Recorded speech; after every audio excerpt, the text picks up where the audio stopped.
The tourism sector in Kenya continues to show signs of recovery with a 12% growth in passenger arrivals in the first 9 months of 2016. Joining us to discuss what this recovery means for the airlines in the tourism sector is John Buckley, the Managing Director of Safarilink, a Kenyan-based tourist-focused airline. Take a look. Now, we've seen tourism sort of rebounding in Kenya. 9 months to September last year, we are talking about 12% growth in passenger traffic. Talk to us about what you think about this kind of rebound. For the last 5 years, we've been talking about a decline in tourism. Certainly tourism went through a very bad spell with all the security concerns, the travel advisories,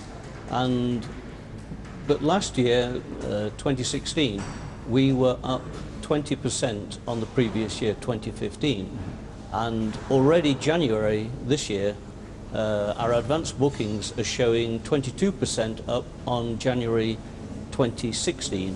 So very hopeful that things will continue and we'll get back to where we were 4 or 5 years ago before we had the security concerns, Westgate and similar. Now, we know when the international tourist arrivals started going down, there was a lot of conversation around encouraging Kenyans to travel. When you say that there's 22% growth, how much of that is local? Do we see a peak in domestic tourism? We have certainly seen an increase. And in fact, only last week I did an analysis of last year's nationalities traveling with us. In the past, it has always been both the UK, America and Western Europe have been the dominant nationalities traveling. Surprisingly, last year, the maximum number of people who flew with us were Kenyans, which is a tremendous difference from where it was a few years ago. All right. There is a middle class who are traveling on holidays, going on safari, and then we've got the businessmen traveling to some of our routes that are more business related. Is there anything that you really have to do to attract that Kenyan traveler? Because I think the issue has been around the cost of air tickets and all. That's why we see most of them going by road as opposed to taking a flight with you or any other airline. We put together packages or provide fares to lodges, hotels at the coast, lodges in the game parks, which are very competitive, so they can build that into their prices. So the airfare element is not such a high percentage as perhaps it would appear if you look at the published fares. We make things attractive, but there are also a growing awareness amongst the Kenyan middle class and young professionals that they don't want to spend a lot of time traveling, getting there. They'd rather fly and have a full weekend or a long weekend away. All right, now you are talking about numbers increasing here. You're expecting the growth. It's already showing for January, year on year, 2016, 2017. How is that impacting on your fleet expansion program? July last year, we brought in a new caravan, a brand new caravan, which to add to our fleet that can operate into the game parks. And just before Christmas, we bought a new Dash 8 300 aircraft, 52 seats, which will add a significant increase in our capability on the routes where we can use it. Obviously, the larger Dash cannot go into some of the game parks, but it can be used to go to places like Lodwar, Diani, Vipingo, Lamu, Kilimanjaro, and other destinations we're looking at. All right. Now, when we look at your network, you don't seem to have a very strong presence in the region outside Kenya. I mean, we are looking at Kilimanjaro in Tanzania. Are you looking forward to going into the region? Because it's like a trend. When we have a new airline coming in, whether in tourism or in any other category, they are too quickly to go into the other destinations within East Africa because there's a lot of activity happening in the region.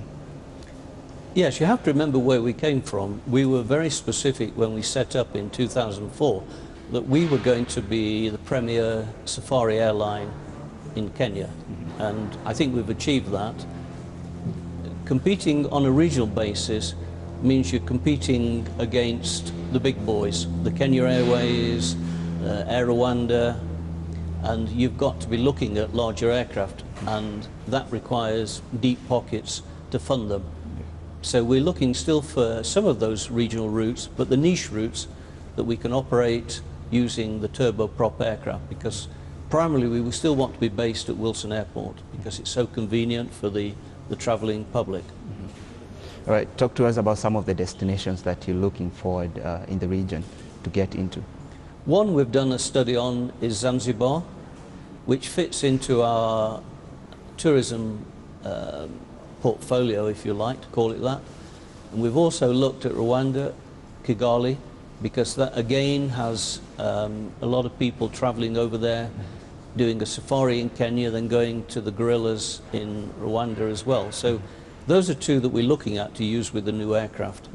And the intention will be that those routes will be online, hopefully around about Easter time. We have permissions. We are a designated airline by the Ministry of Transport and Infrastructure, based on our track record of providing reliable scheduled services. So we're optimistic that those will be in place. We're just fine-tuning our timetable at the moment. All right. Whenever I talk to people in the airline industry in Kenya, there's a lot of conversation around infrastructure, state of airport infrastructure and aviation infrastructure in general. And unlike other airlines that will fly into some more furnished places, you're the people taking people to the bush, Masai Mara and all the places. Is it a concern that the state of infrastructure is not very good for your business model? A lot of the airstrips in the game parks are looked after not by Kenya Airports Authority. They're looked after by the lodge that's nearby, and they charge us for landing there and they put that money back.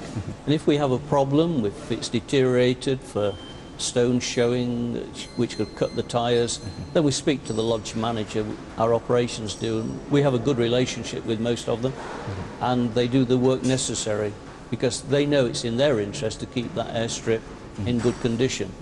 We have more problems actually with airstrip or the airfield here at Wilson Airport, which has got some, certainly on the ramp area, has got some areas of concern where the top surface has broken away really badly. And it's an ongoing problem. It's not new. It's been, I've been in aviation in Kenya for 30 years now, and it was here when the problem was already there when I started, and it's still here. What does this mean for you running an airline in terms of having to maintain your aircraft and all that, the costs really? What does it mean for you? There's obviously two major concerns for poor airstrips. One is that you'll get cuts on your tyres, and for example a tyre on a Dash aircraft now is well in excess of $1,000, and if you have a cut with a stone on it, that's you have to change it, there's no option, and that's expensive. And the other thing is that with the turboprop aircraft which we operate, the propellers can pick up loose stones if there's any loose if the tarmac has broken down, and then nick the propeller, and then again you have to look at replacing the propeller or what's called dressing out the nicks, because it is a maintenance concern. Now, in 2015, you announced that you'll be diversifying from just a tourism airline into doing some business trips. Talk to us about how far you are with that strategy. In September 2015, we introduced flights to Lodwar and Kapezi, which is where a lot of the oil exploration is being carried out by companies in that area, and that has proved very successful. Then later that year we added Vipingo on the coast, which is between south of Kilifi and north of Mombasa, and that is a mix. It's both tourists, a lot of resident people have properties in that area or going to some of the major hotels along that area, and they use us to go into Vipingo because it's quicker than going to more international than having to drive right through Mombasa. And that's worked very well. That's a mix of both business, tourism, domestic tourism. And then in November this year, we started a service, a daily service to Kitale. That's at a very early stage, but is showing promising signs. All right, I believe there's a lot we can talk about aviation in Kenya, but let's wrap up. 30 years in aviation in Kenya, 13 of which you've operated Safarilink. What does it take to run a successful airline, especially in tourism in Kenya or East Africa in general? A lot of hard work, good staff, and an element of luck, because obviously we were very severely affected by the travel advisories, which were totally beyond our control. Security concerns, we could do nothing about it, but it took a lot of the airlines very close, particularly in the tourism market. We were struggling for 2 years. So yes, luck is a major factor.